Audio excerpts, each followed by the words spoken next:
our house has 4 bedrooms. On the morning of my birthday, my parents informed me that they wanted me to move in with my aunt to free up a room for the newborn.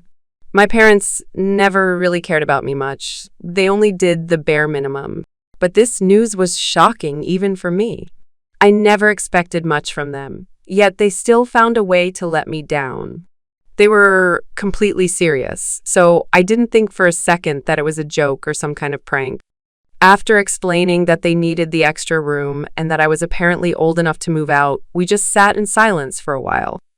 My parents promised they would continue to cover all my expenses until I turned 18 and make sure I had food and basic necessities. But they made it clear that they could no longer allow me to live under their roof. I didn't want to argue, but I did ask why they couldn't just use the guest room for the baby. After a short pause, they told me that they had already given it to Emily's boyfriend. So let's break this down. My parents had their own bedroom, my sister and her boyfriend had one, and the baby needed a separate room.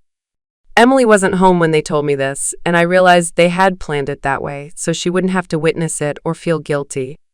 My sister and I were never close due to our age gap, but she had never been outright mean to me. For the most part, we treated each other with polite indifference. However, if she was okay with this situation, if she truly wanted me gone to make space for her newborn and boyfriend, then maybe she wasn't the person I thought she was.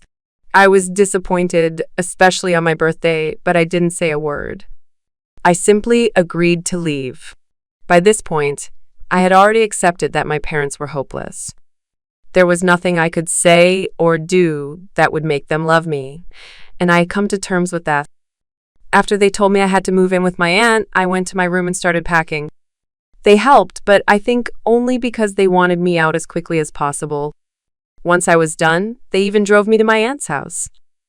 During the entire ride, they were chatting happily, completely unaware that I wasn't responding and was just staring out the window in silence.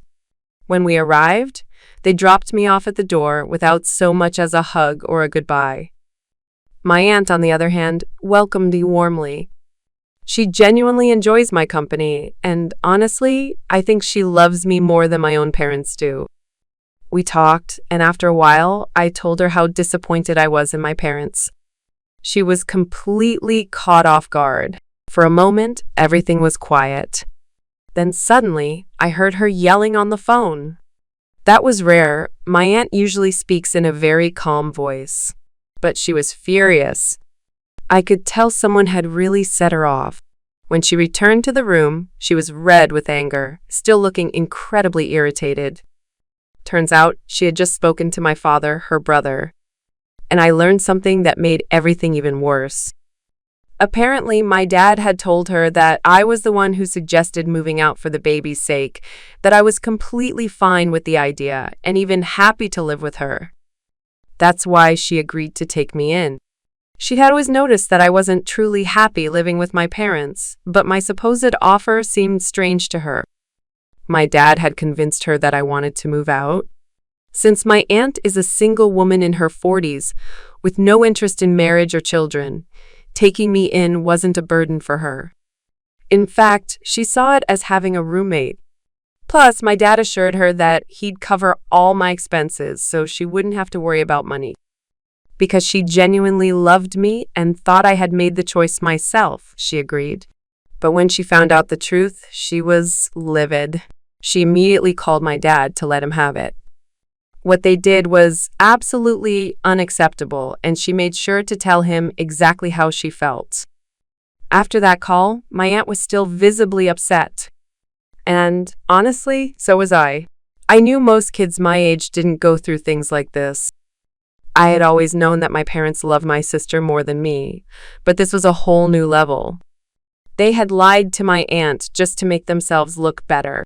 To make matters worse, they gave the guest room to Emily's boyfriend, a grown man in his 20s who had his own apartment and a job. If they really wanted, Emily could have easily moved in with him. But no. My parents insisted that she stay with them so they could be closer to her. They were willing to sacrifice my comfort just to keep her around. It hurt. A lot.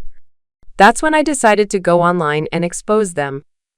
I wasn't sure if my aunt would support me, so I waited until she was asleep. Then I grabbed my phone, typed out the entire story, and posted it without thinking twice. I didn't just talk about what happened that day, I also shared how my parents had never treated me fairly and how I had always felt like a second-class citizen in my own home. As I typed, I could feel myself breaking down. By the time I hit post, I was crying. After that, I turned off my phone, too scared to see what would happen next.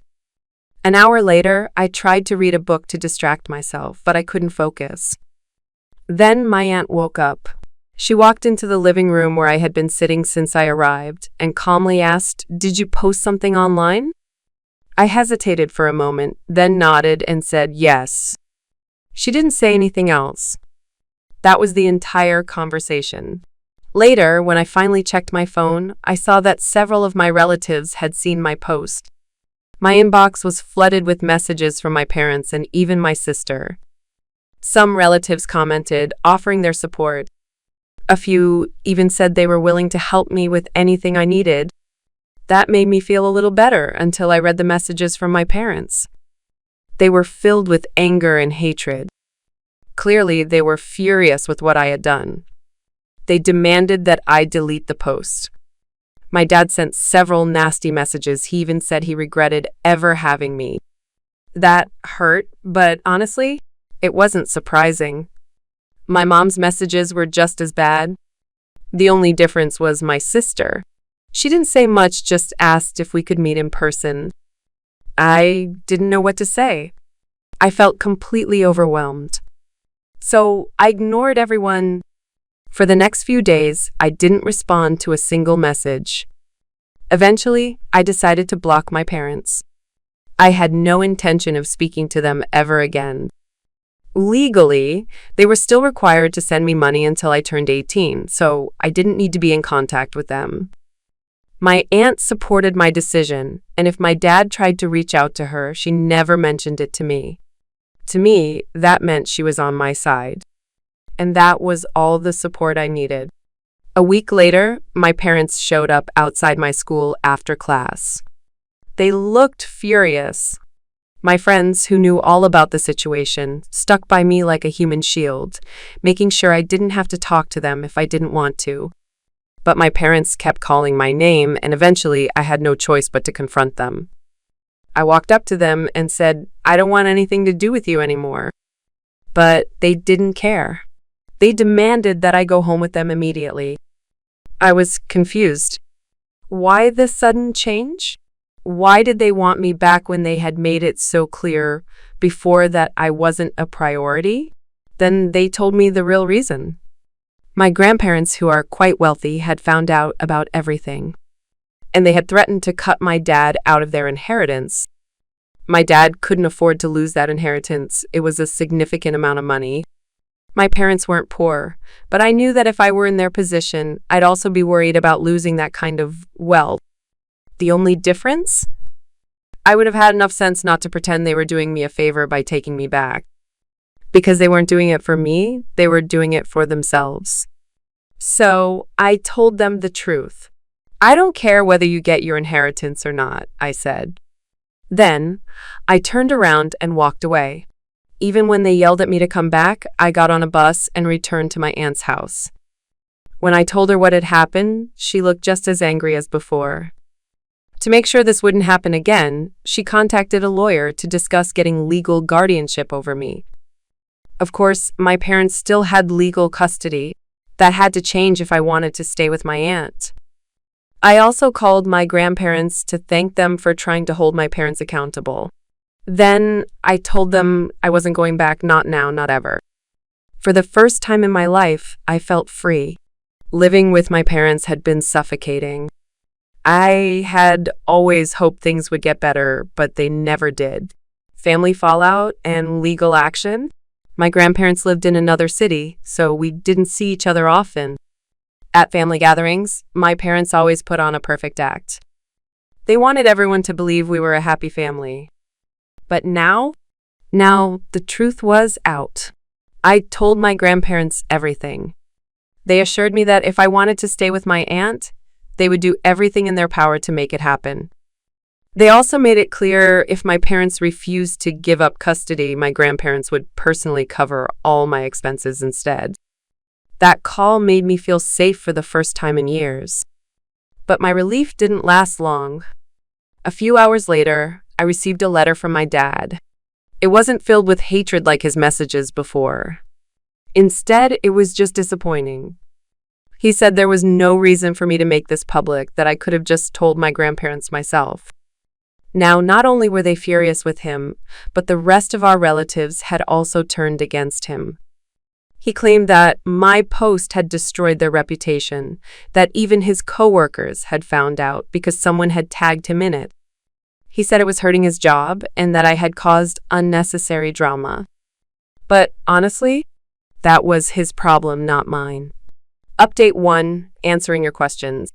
A lot of people asked why I didn't leave sooner, why I waited for my parents to tell me to leave, especially when I had family willing to help.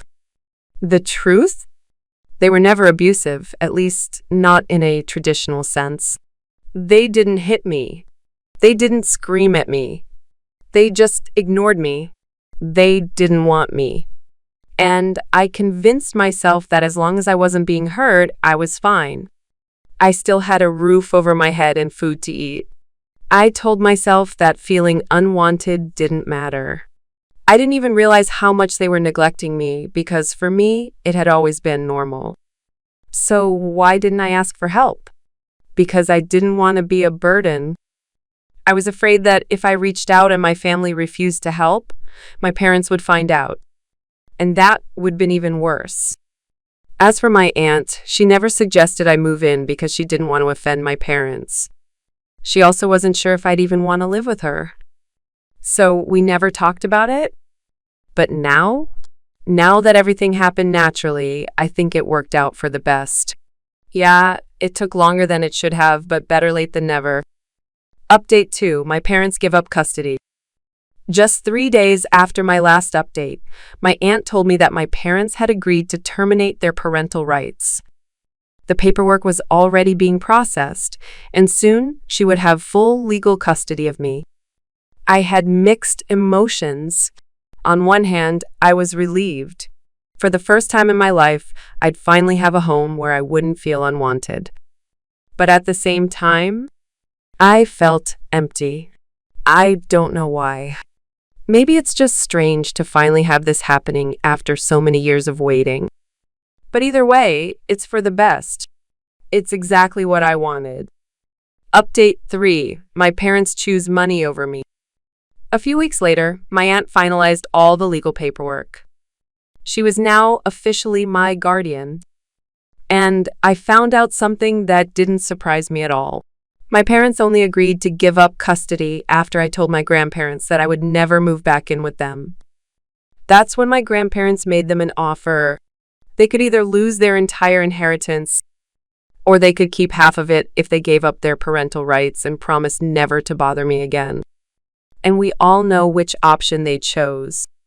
I'm not even mad. It's better this way. Where things stand now. Thankfully, I'm still in touch with my sister. But my parents? They're now desperately trying to fix things with her before the baby is born. She told them she needs space and they should stop calling her every day. And honestly, I can't help but laugh at how badly they've messed up their own family. But hey, that's their problem. I'm happy with my aunt, and that's all that matters. Final thoughts. That's the end of my story. What do you guys think? Let me know in the comments. Personally, I think my parents are beyond awful. I mean, come on. They were parents to newborns themselves once. They should understand that a newborn doesn't even need their own room. They literally kicked me out while giving Emily's boyfriend an entire guest room. It's ridiculous. Anyway, I'd love to hear your thoughts. Thanks for watching this video all the way through. Be sure to check out our previous story right here, and I'll see you in the next one.